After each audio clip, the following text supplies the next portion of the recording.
Hi guys! Welcome to Jekotech TV! Smile ka muna dyan! Okay guys, let's go! Hello guys! Welcome back again to my channel. Ito guys, may nagbabalik dito. Isang application. Pangalan ay Accent App. Nagbabalik po siya. Ating titignan kung ito rin yung dating Accent. Itong Accent na to ay meron daw free 50 pesos pag tayo nag-sign up. Kaya samahan nyo ako guys. Ating suriin itong application na to. Pero bago yan, baka naman di ko pa kayo friend sa YouTube. Please click the subscribe button and also the bell button para naman ma-notify ko kayo kung may akong bagong video. And also share and like sa mga mahilig sa online. At sa mga nandyan na gustong magsuri, pwede rin mag-register, magsuri. Maganda nga yan, marami nagsusuri sa sari-saring application na lumalabas sa ating internet world. Again, dito commercial, dito promotion, hindi dito advertisement. Sadya lang sinusuri natin ang sari-saring application na lumalabas minu-minuto sa ating internet world. Kaya, let's go na! So guys, ito yung kanilang registration form na napakasimple din naman. Maglalagay lang tayo ng mobile number, tapos email, tapos password. Kahit anong password, pwede. Gawin na natin. Yan, ganyan lang. Click natin ng register. Yan, ito yung investment dito. Ang pinakamalit na investment ay 200 pesos. Pero itong daily earning na 42 pesos. So lumalabas dyan ay 4 days o 5 days. So lumalabas dito 4 days, bawi na ang puhunan dahil meron tayong 50 pesos. Ang susunod naman ay 300 pesos na merong 55 every day. So lumalabas dito ay 5 days, bawi ang puhunan. Pag naman 500, may 95 daw every day. Meron din naman 1K, 120 every day. So ito, dito 5 days. Lumalabas dito ay matagal-tagal din to. Sa 10 days, meron tayong 1-2. So tubo tayo ng 200. Gawin lang, click lang itong buy now. Click natin itong recharge. Yan, maglagay tayo ng amount or pwede natin i-click itong mga amount dito. So, lagay lang tayo ng 1K. Yan, tapos click natin itong choose bank. GCash lang naman yan. Tapos recharge. Yan, pagkatapos natin mag-recharge, mag-transfer ng fund. Andyan po yung number ng GCash nila. Ita-transfer na yung fund. Tapos, ilalagay po dito yung katunayan na tayo po ay nag-transfer. So, dapat pala i-screenshot yung katibayan na tayo po ay nag-transfer. So, click dito choose file, tapos i-attach po yung screenshot ng ating deposit. Click natin itong choose file. Ayan. Tapos, pag nakalagay na po dyan yung ating file, yung ating katunayan na tayo po ay nag-transfer ng fund o nag-deposit, click lang itong pay now. Ayan. Sabi dyan, you have deposit request has been taken. So, check natin sa ating recharge record. Ayan. Ito po yung ating record history.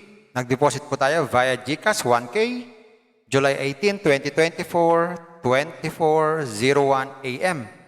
Ang status po niyan, pending. So, aantayin natin yan. Pag nag-reflect na sa ating account, pwede na tayong mag-invest. Sa withdrawal, lagay lang dito ng GCash as amount, 50, cash out. So, hindi po pwedeng i-withdrawin yung 50 pesos. So, meron din sila ditong my order para ma-check natin yung ating ginawang investment at pwede tayo magpalit ng password anytime at kumontak sa customer service. Pag may problema tayo sa account natin at mag-log out na lang kung ayaw nyo sa application na to. Ganun lang kasimple. Ayan guys, nakita natin itong Accent na bago. Iba naman pala ito sa dating Accent. Ibang-iba itsura. At totoo naman, merong free 50 pesos kaya lang di pwedeng withdrawin yan. Ayan guys, nakita na natin. Sa inyo yan, kung kayo mag-invest dito. Pero bago mag-invest, think twice. Mag-search, magtanong-tanong bago mag-invest. And invest at your own risk. Invest what you can afford to lose. Yun lang po sobrang pera ang ating invest. Huwag natin makabuhay ang pamilya bigas, pamilya ulam, pan-tuition fee. At lalo na huwag po tayong mangungutang. Sa pampaalala, ganito mga application, minsan tumatagal, pero minsan sandali lamang. Kagaya nitong application na to, ang hula ko dito, tatagal ito mga 4 na araw o 4 days. Pag sumobra sa 4 days, swerte na po tayo. Kaya maging maingat sa ating pag-i-invest. At kung wala kayong pag-i-invest, At kung wala kayong pang-invest, Kung may free, sa free na lang muna tayo. Kung may free, sa free na lang muna tayo. At sa pampaalala, ang ganito mga application, minsan tumatagal, pero minsan sandaling-sandali lamang. Kaya maging maingat sa ating pag-invest. Paring paalala, sabi po sa 1 Timothy chapter 6 verse 10, for the love of money is the root of all kinds of evils, is true this craving that some have wandered away from the faith and pierced themselves with many pangs. Totoo po ito. Ang pera naman ay hindi masama. Yan ang ginagamit natin sa pang-araw-araw natin buhay, pambili ng bigas, ulam, sapatos at iba pa. Pero ang babala dito ay yung pag-ibig sa pera. Pag tayo po umibig na sa pera, maaari tayong makagawa ng sari-saring kasamaan. Yan po ang kinauugataan, yung ating pag-ibig sa pera. Kaya ito po ay isang babala dahil ang ating ibang mga kasama natin ay nawala na sa pananampalataya. Mas pinili nilang ibigin ang pera. Hindi na natin alam kung nasaan sila. Kaya pinag-iingat po tayo dito. Mag-iingat po tayo sa pag-ibig sa pera. Bye-bye. Ingat lagi sa pag-invest. Bye. Hi guys! Welcome to Jekatech TV! Smile ka muna dyan! Okay guys, let's go! so guys, ito yung kanilang registration form na napakasimple din naman. Maglalagay lang tayo ng mobile number, tapos email, tapos password. Kahit anong password, pwede. Gawin na natin. Yan, ganyan lang. Click natin ng register. Yan, ito yung investment dito. Ang pinakamalit na investment ay 200 pesos. Pero itong daily earning na 42 pesos. So lumalabas dyan ay 4 days o 5 days. So lumalabas dito 4 days, bawi na ang puhunan dahil meron tayong 50 pesos. Ang susunod naman ay 300 pesos na merong 55 every day. So lumalabas dito ay 5 days, bawi ang puhunan. Pag naman 500, may 95 daw every day. Meron din naman 1K, 120 every day. So ito, dito 5 days. Lumalabas dito ay matagal-tagal din to. Sa 10 days, meron tayong 1-2. So tubo tayo ng 200. Gawin lang, click lang itong buy now. Click natin itong recharge. Yan, maglagay tayo ng amount or pwede natin i-click itong mga amount dito. So, lagay lang tayo ng 1K. Yan, tapos click natin itong choose bank. GCash lang naman yan. Tapos recharge. Yan, pagkatapos natin mag-recharge, mag-transfer ng fund. Andyan po yung number ng GCash nila. Ta-transfer na yung fund. Tapos, ilalagay po dito yung katunayan na tayo po ay nag-transfer. So, dapat pala i-screenshot yung katibayan na tayo po ay nag-transfer. So, click dito choose file, tapos i-attach po yung screenshot ng ating deposit. Click natin itong choose file. Ayan. Tapos, pag nakalagay na po dyan yung ating file, yung ating katunayan na tayo po ay nag-transfer ng fund o nag-deposit, click lang itong pay now.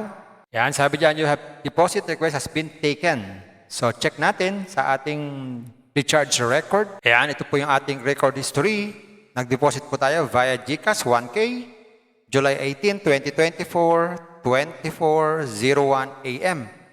Ang status po niyan, pending. So, aantayin natin yan. Pag nag-reflect na sa ating account, pwede na tayong mag-invest. Sa withdrawal, lagay lang ito ng GCash as amount, 50, cash out. So, hindi po pwedeng i-withdrawin yung 50 pesos. So, meron din sila ditong my order para ma-check natin yung ating ginawang investment at pwede tayo magpalit ng password anytime at kumontak sa customer service.